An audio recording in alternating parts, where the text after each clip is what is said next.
Hi, I'm Roberta. Welcome to my kitchen. I'm here today with my new friend, Audra Morrice. Welcome, Audra. Thank you so much for having me to your lovely house, and I'm loving that I get to share some beautiful food with you today. I'm very excited. And you know, normally when I sit here, I'm saying my dear friend, my friend of many years. So I have to say, Audra and I are quite new friends. We bumped into each other just a few months ago at an industry function. I was thinking about doing a month of Singaporean. She told me she was from Singapore, and it was like the gods had put you in my path. I know, I was like, surprise! So welcome, and thank you so much for the collaboration. Oh, my pleasure. You know, I think food it's no good keeping food to yourself, recipes to yourself. It's really about sharing and allowing people, everyone, to be able to access it. And that's what I'm about. That's what I'm about too. So you can see why the gods brought us together, the food gods. Absolutely. Tell me a little bit about you and food and your career. Okay, so I was born in Singapore, born and bred in Singapore. My mom is Chinese. She was actually born in Malaysia, in Kuching, Sarawak, which is the island of Kalimantan. My dad is Indian, so she moved around quite a lot. She went to London, she went to Hong Kong, and then she finally came to Singapore, met my dad, and they got married. So dad is of South Indian descent. My grandmother, sadly never met them in my life. My grandmother was from Chennai, and my grandfather was from Puducherry. So you already have that wonderful culinary cultural fusion that makes Singapore so special. Yeah, you know what's interesting is you grow up a certain way. So I grew up very Chinese, but my mother is a phenomenal cook. She's one of those annoying people that can kind of, everything she touches turns to gold. Everything she tastes, she knows exactly what's in it. So, you know, very, very fortunate, very lucky to have had that upbringing. So I ate everything from all sorts of Chinese food. And Chinese, when we talk about Chinese food, it's not just one umbrella. It's Hokkien, it's Hakka, it's Cantonese, it's Sichuan, it's Hunan. There's so much. And you can find variation. all of that in Singapore. Yeah. Wow. Yeah, it is. But she was brilliant because she loved flavors, and so she used to experiment all the time. And she cooks a mean Indian curry. Yeah. So, like I said, anything she'll take it up, and she knows how to do it. So that was my upbringing. And the Nonya curry we're doing today is hers as well, right? Yeah, it is. Thank you for sharing that. Oh, with us. pleasure. But Mum and I have a bit of we differ in some respects. When I got to a point where I could explore and really experiment myself, I like bolder and stronger flavors. Right. Hers is a little bit lighter. So you make it your own. Yeah. And that's what I'm always suggesting that you need to do with recipes as well. Yeah, because we all have different tastes. Exactly.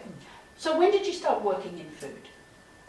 Well, funny, maybe 12 years ago. Is it, what are we, 2023? We are. Okay, 2011 December or maybe September, I applied for a relatively new show called MasterChef Australia.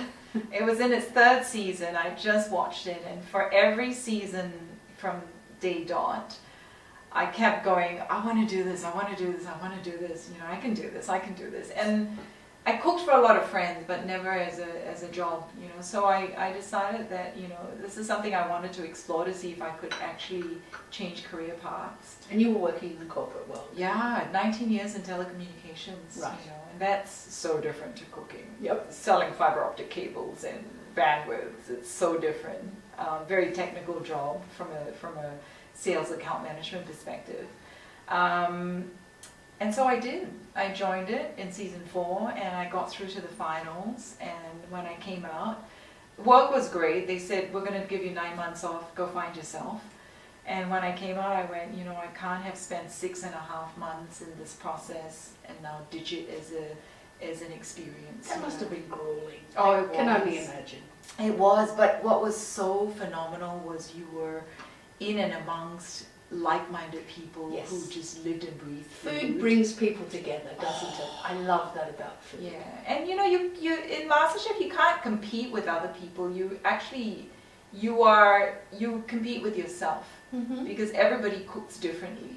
So you know, whether on the day itself you cooked a dish that just blew the judges away, or or you kind of died because your food all just kind of, your custard didn't set and you're like, oh my God, how can this be? But so much emotions involved in it. But what the experience gave me was this belief that this is what I want to do. And I did. Certainty. When I came out, I quit the job, and they all appreciated it. They said, yeah, this is really where you're supposed to be. And it's been 11 years, and Wow. Yeah. And a little bit like me, you do a lot of different things. Correct. Right? Yeah. So the recipes we're cooking in this month's kit are from your first cookbook. Correct. And I love the title, My Kitchen, Your Table. Yeah. I think that's beautiful. Thank you. And this is number 2. Correct. Cook and Feast. Cook and Feast. Yeah. And such a great photo of you on the cover. I know. And you were just saying to me that you're thinking about number 3. And I know how much work goes into these things. Yeah, I'm thinking about it, but I think I want to figure out, I'm not about just creating books, writing books for the sake of writing books. It's really about whether it's a kind of a phase in my life. So the very first book, My Kitchen, Your Table, it was a brain dump. Right. So a lot of flavors and dishes in there are my mother's stuff I grew up eating. Yep. You know, my mom's black chicken soup. It's quite medicinal. Mm-hmm. The Nonya curry, it's so close to my heart. Nasi lemak, all those things that I grew up eating. Her mud crab dish is phenomenal. It's a hock chew dish, hock chew style. So delicious, and uses Shaoxing wine as its main component. Right. So then the second book was an evolution for me. I'd been in Australia for a long time. I also then started to play with grains and vegetables. I wanted vegetables to feature as the main dish of a dinner table rather than always being the sides and the second guest, And grains are so delicious and so diverse. Exactly. So I started playing with a lot of grains. I started having a play with black rice. Mm-hmm. The Asians call it the forbidden rice because it's so high in nutrients. Right.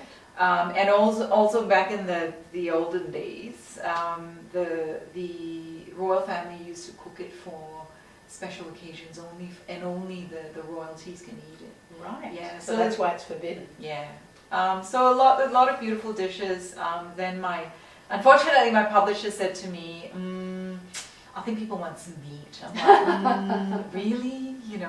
He's a Singapore publisher, so was focused on Singapore. Sure. I think that book was maybe 3 years too early. Okay. Yes. Because today everybody wants plant-based. Everybody wants. There we go. Yeah. You want plant-based? We're good to go. And it's not fake plant-based, by the way. It's not constructed. It's I'm not quite sure I'm ready for that. No. It's basically showcasing vegetables and cooking vegetables in a variety of flavors and light. And we don't need that constructed plant-based because there's so many delicious foods in the vegetable world. Absolutely. And I drew a lot from my Indian heritage because the Indians do vegetarian food so well. So well. Yeah. Okay, what else are you doing? You're back and forth to Singapore quite a bit. That's exciting. Yeah, so I'm the resident judge on MasterChef Singapore. We've just aired our 4th season. It's great fun, and it's so nice to kind of come full circle because it's giving back everything that I sort of experienced on the show. So, a lot of the contestants know exactly, I know exactly what a lot of the contestants are going through. And I want to nurture this sort of generation of cooks, get back into the kitchen and get busy, because the stuff that you produce in your kitchen is so much more than anything you'll get eating outside. Yes. Yeah. And I think especially in countries like Singapore where, and correct me if I'm wrong, but the young people for a generation or so have been all about having amazing careers, and good on them. Yeah. But they haven't learned to cook, and basically their mothers had careers, so their mothers didn't cook. So now we've got a generation that didn't learn to cook from mum or grandma. Correct. And they're a bit lost in the kitchen, aren't they? Correct. And many have helpers, so they get their helpers to cook. So my thing is, you can't understand food until you know how to make it. Because then the whole dining process is an educational piece. You understand the food, you understand the ingredients, the recipes, the history, the culture behind it, and when you eat, oh my God, it's so much more satisfying. I think it is. Yeah, then it's like quenching your thirst. You really quench your appetite, here and in here. Yeah. Yeah, food is more than about our tummies, isn't it? It's about our mind, it's about our heart, and as you say, it's about bringing people together around the table. Yeah. Now, I think there's one more thing at least we need to talk about, Yep. because once people taste your Nonya chicken curry, they're going to be, right, where can I get some more of Audra's food? And you do a lot of catering, don't you? I do. So I do. tell me about that side of things. So, what do you do?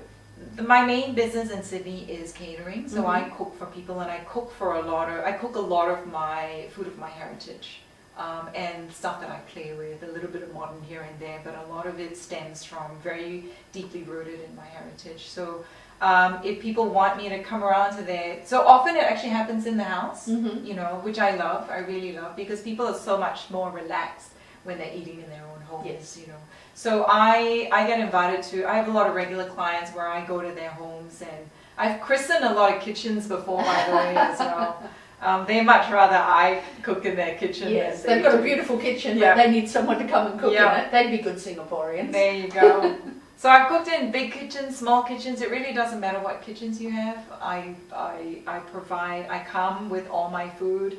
I come with a couple of staff if necessary, and we leave your kitchen as it was, if not sometimes better than it was. I'm sure sometimes better than it was. And it's really nice, so I get to talk about the food as well. So if I do a Nonya chicken, if we do a Peranakan night, for instance, I will go through the dishes, talk about it, I'll talk about the ingredients, because we have such amazing ingredients here in Australia. We do. Right? Very spoiled.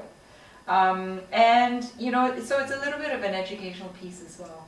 That's nice. I just did a dinner for a new client, and she loves Indian food, and I said, okay, I'm going to give you something in between Ottolenghi and my grandmother. So it was perfect. Yeah, and it was wonderful. It was wonderful to give people dishes that they don't normally get at restaurants, because there's a plethora of recipes out there. That world of home cooking. Yeah.